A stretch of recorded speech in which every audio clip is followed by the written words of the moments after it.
E aí, tudo bem? Meu nome é Sérgio Graça, eu sou luthier, músico e professor de guitarra e violão. Começando, o Luthier Responde número 6. Tem duas perguntas aqui do mesmo assunto, né? Uma é do Felipe Emerson e outra é do Gabriel James K. Então a pergunta do Felipe Emerson é: boa tarde, Sérgio. O tampo do meu violão deu uma estufada depois do cavalete. Como poderia fazer esse reparo? Desde já agradeço. E o Gabriel James K. Tem alguns violões aqui com o tampo estufado. Um deles é um Crafter. Como saber se está normal ou se passou do normal? Um dos principais motivos para estufar o tampo do violão é quando está descolando o cavalete. Então vou pegar um violão aqui só para dar como exemplo. Esse aqui já está descolado o cavalete, né? Mas quando o cavalete está descolando, principalmente em violões de aço, né? As cordas elas ficam presas só nos pinos aqui, né? Então se imagina que tem os pinos entrando aqui no tampo do violão e a pressão toda da corda ela está nesses pinos, sendo que era para estar embaixo de todo o cavalete aqui a pressão. Então, como a pressão está bem aqui nessa região, essa força aqui, ela começa a querer entortar o tampo nessa região aqui, né? Outro caso também é muito comum. Alguns violões, eles vêm furados, né? Vem com dois parafusos. E às vezes descola e só os parafusos estão segurando toda a pressão das cordas. Então são dois pontos de apoio só para as cordas, né? Fora os pinos, às vezes tem os parafusos. Essa pressão aqui das cordas fazendo esse movimento aqui no tampo vai entortar o tampo, né? Então o tampo ele começa a fazer isso aqui com o tempo. Então a primeira coisa que você vai ver, você vai olhar aqui por trás, né? Se está descolando o seu cavalete. Então se estiver descolando, você tem que colar. Agora não é só ejetar a cola por aqui e apertar, não. Você vai ter que retirar, fazer todo o processo de colagem de cavalete. Tem um vídeo aqui no card, dá uma olhadinha como que é o processo de colagem de cavalete. Então esse é um dos principais motivos. O outro provável motivo que você tem que analisar é se aqui dentro tem algum leque harmônico, alguma travessa aqui dentro que está descolada. É muito comum também, às vezes descola aqui um leque harmônico. O leque harmônico, além de fazer a função de timbrar o instrumento, ele também tem a função de reforçar o tampo, né? Então você vai olhar por dentro aqui do tampo se tem algum leque harmônico solto ou alguma travessa aqui solta. Se tiver, tem que fazer a colagem. Como fazer isso? Ou com um espelhinho ou com uma sonda. Tem até um vídeo no meu canal sobre sonda, né? Mas se você tiver um espelhinho ou até um celular, coloca o celular para filmar, né? Liga a luz dele de flash, enfia lá dentro e filma por dentro. Você vai conseguir ver se tem alguma parte aqui do seu violão que está solta, que está quebrada. Às vezes pode quebrar, né? Uma travessa, um leque harmônico ou soltar. Mas assim, 90% dos casos que entram aqui na oficina é quando está descolando o cavalete que começa a entortar esse tampo, né? E como que repara isso? Então, primeira coisa, fazendo as colagens, né? Colar o cavalete e colar os leques harmônicos se estiverem soltos. E se tiver muito estufado, antes de fazer a colagem, você tem que tentar fazer o tampo voltar. É bem difícil, porque a madeira ela forma um efeito memória, né? Então às vezes ela fica muito tempo torta, é difícil você voltar ela, porque quando você volta, ela pode querer voltar para o lugar que ela estava, né? Como se ela criasse uma memória naquela posição. Então você tem que tentar colocar alguns grampos, né? Fazendo uma leve pressão aqui no tampo, assim. E aos poucos, né? Todo dia você entra, pode pegar um paninho úmido, umedecer por dentro do violão aqui, se dá uma umedecida, até você perceber que ele vai chegar mais ou menos reto aqui, né? Então depois que ele chegar nessa posição reto, aí você faz todo o trabalho de colar o cavalete e tudo mais. Então é isso. Dá uma olhada se o seu cavalete está descolando e dá uma investigada por dentro do seu violão. Se não for nenhum desses casos, aí é problema na estrutura da madeira, né? Então aí é um problema estrutural do violão. Então não tem muito o que fazer nesses casos, né? Se for um problema da madeira, do tampo do violão ser muito mole, ou o leque harmônico ser muito fininho e não aguentar a pressão, não tem muito o que fazer. O que você pode fazer é colocar cordas mais leves para não continuar estufando o seu tampo. Beleza? Pergunta do Giovanni. Por que a corda sol trasteja bem mais que as outras? Já fiz nivelamento de trastes, regulei o tensor e a ação das cordas, mas percebo que a corda sol trasteja enquanto todas as outras cordas não percebo nada. Então, Giovanni, o que pode estar acontecendo, assim, na sua pergunta você não fala qual é o seu instrumento, né? Se for uma extrato ou instrumentos que você consegue mexer na altura do carrinho, pode ser que o seu carrinho da corda sol esteja mais baixo que as outras cordas.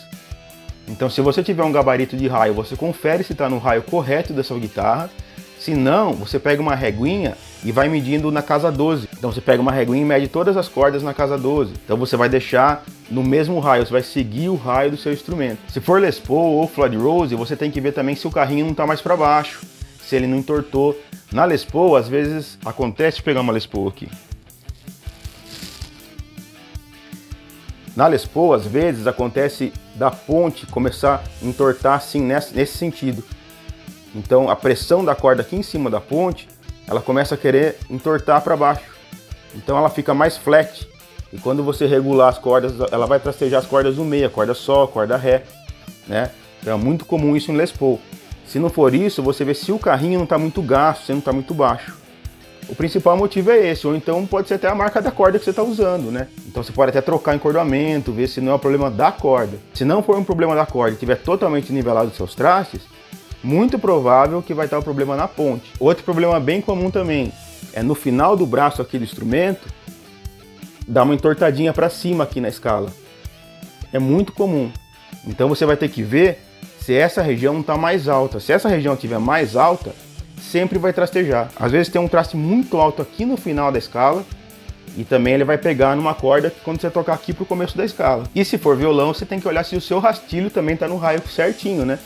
Às vezes o violão, naquela parte da corda Sol, o rastilho está meio reto, está mais baixo, ou o raio do rastilho do violão não está igual ao raio da escala do violão. Também tem um vídeo no canal falando sobre raio, dá uma olhadinha nesse vídeo aí. Então pode ser esses motivos. Agora, se não for nenhum desses motivos, eu teria que olhar seu instrumento, não tem outra forma, né? Tem alguns casos muito específicos que você tem que analisar o instrumento, pegar ele na mão, para entender o que está acontecendo, né? Outra coisa que você tem que ficar bastante esperto, principalmente em extrato, né, que a corda Sol ali, o polo é mais alto, se o captador não está muito próximo das cordas. Se ele estiver muito próximo das cordas, o polo do ímã do captador ele vai puxar a corda para baixo e vai trastejar mais. Então vê se não é isso que está acontecendo também. Então pode ser o captador também que está puxando demais a corda. Aí você tenta afastar o captador da corda e ver se continua trastejando. Beleza? Pergunta do Henry Cabreira. Cara, baita ideia, parabéns. Valeu, Henry. Eu gostaria de saber como faz a regulagem de tensor e como saber se a regulagem está no ponto certo. Forte abraço. Cara, tensor é uma coisa muito complicada.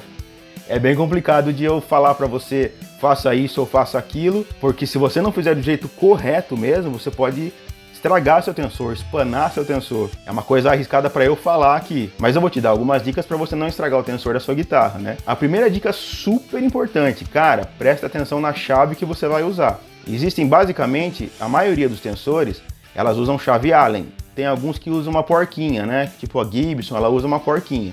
Então é uma chave de cachimbo que vai. Mas a maioria vai ser chave Allen. Então, basicamente a gente tem medidas de chave em milímetro e em polegada. Alguns instrumentos, alguns tensores são em milímetro e outros são em polegada. E as medidas são muito próximas. Então o ideal é que você tenha a chave correta do seu instrumento. Se você não tem a chave do seu instrumento, você compra uma em milímetro e compra uma em polegada e vai testar. A chave tem que entrar justinha no tensor. Se ela entra muito folgada, quando você faz a força, ela começa a espanar por dentro da porca do tensor. Mesma coisa na cachimbo, né? Que nem a Gibson é 5/16, é polegada. Se você usa milímetro, você pode começar a espanar também a porquinha da Gibson. Então fica esperto com a chave que você vai usar. Esse é o primeiro toque. Para apertar tensor é sempre sentido horário, né? É como uma porca normal. Então você aperta em sentido horário e solta anti-horário. Basicamente é assim, você nunca vai forçar demais o tensor. Se você perceber que está muito duro, você para de mexer. Para saber se está bom ou não o ponto, a dica que eu dou, você vai colocar aqui, apertar a casa 1, com o seu mindinho aqui, você aperta mais ou menos aqui na casa 15. E você vai bater aqui na casa 7, assim, ó.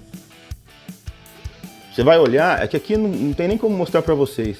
Se tiver encostada a corda aqui no meio, quer dizer que o tensor está muito apertado. Então não pode estar encostado. Se tiver encostado aqui a corda, o tensor está muito convexo. O tensor tem que estar levemente côncavo. Então tem que caber assim tem que caber um cabelinho, né? Então você vai fazer aqui, ó. Ó, não sei se dá para escutar aqui, ó. Então tá bem pouquinho alívio, né? Você pode até usar medidas, tal, mas é muito pouco, assim, você enxerga só a luz passando ali, é muito pouquinho. Se tiver uma altura muito grande aqui, quando você fizer isso, né? É porque quando você faz isso, você forma uma régua. É como se a sua corda virasse a régua, né? Então você usa ela de régua. Você fazendo isso, né? Então se tiver muito folgado, aqui está muito côncavo o braço. Aí você tem que apertar um pouquinho. Uma coisa que é legal fazer para ajudar, você pode prender o instrumento assim, ó. Pode prender até na perna aqui, assim. E você empurra um pouquinho o braço para trás para apertar. Quando você for apertar, você dá essa forcinha para trás aqui, porque você vai estar aliviando a força do tensor quando você faz isso. Olha que legal essa Gibson aqui, ó. Muito legal essa guitarra, né? É uma high performance. Vou fazer a regulagem dela. Ela é cheia de frescura. Olha o nut, que legal que é. As tarraxas. Acho que essa tarraxa aqui não é original. É bem legal, né? Então é isso, toma muito cuidado para mexer no tensor, tá? E usa essas dicas que eu falei. Para saber se tá bom, usa a técnica dos dedos aqui, né? Se a corda estiver encostando aqui, tá muito apertado o tensor. Se a corda estiver muito longe, né? O braço tá aqui e a corda tá aqui. Se estiver muito longe, você tem que apertar um pouquinho para ele ficar um pouco mais reto. Então nunca a corda vai encostar no traste quando você fizer isso. Beleza? Pergunta do Luizinho. Como que a gente faz para limpar violão de verniz fosco, open pore, sem usar pano úmido? Então, Luizinho, tem alguns produtos no mercado que são próprios para limpar instrumento, né? Geralmente esses produtos são os melhores. Tem a Music Nomad, que é muito legal. Esse produto aqui da Music Nomad, por exemplo, né?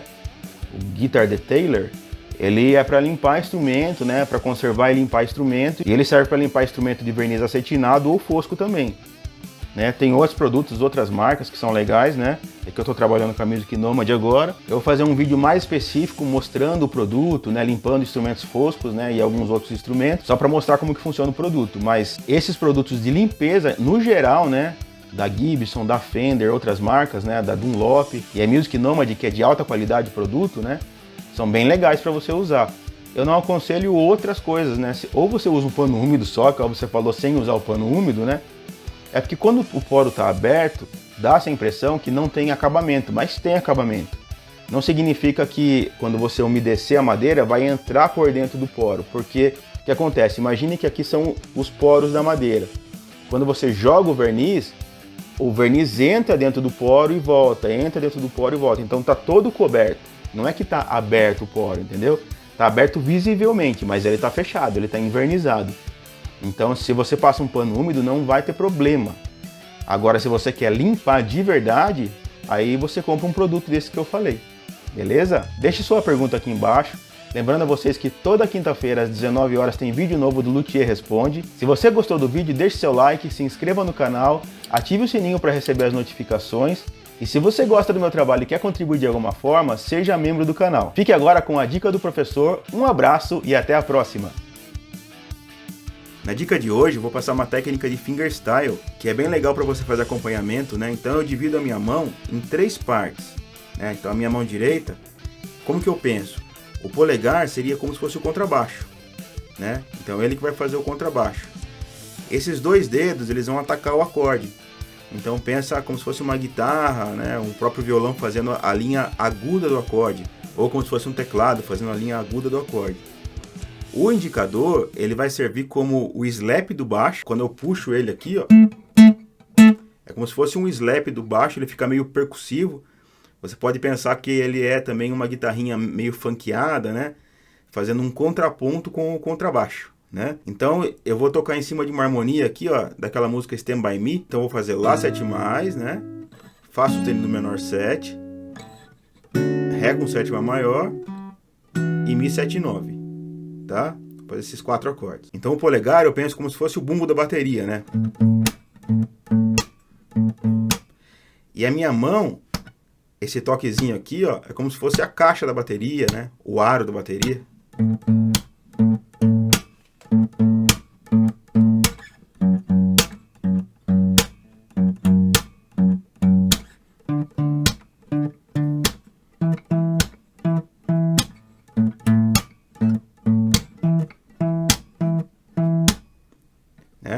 Então, agora o indicador vai entrar fazendo o percussivo, né?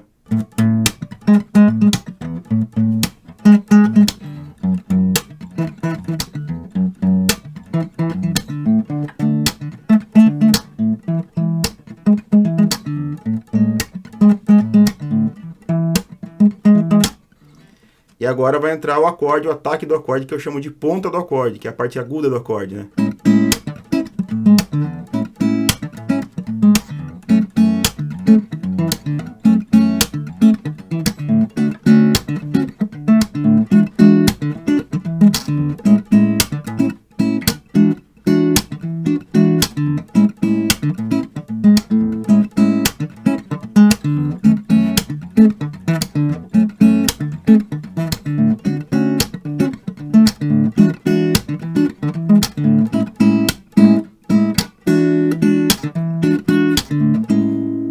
Então você vê que eu trabalho bastante com esses dois dedos alternando assim, né?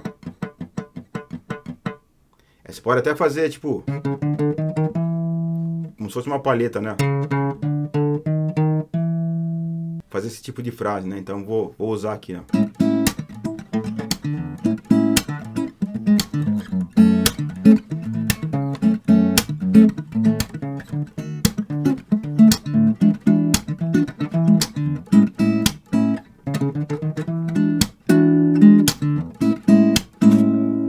É como se a gente pensasse na mão direita como uma banda, né? Fazendo contrabaixo, percussivo. Você vê que às vezes eu deixo até umas cordas meio soltas aqui no meio, né? Só que sempre tô abafando, né? Então sempre abafo com a mão esquerda aqui, ó.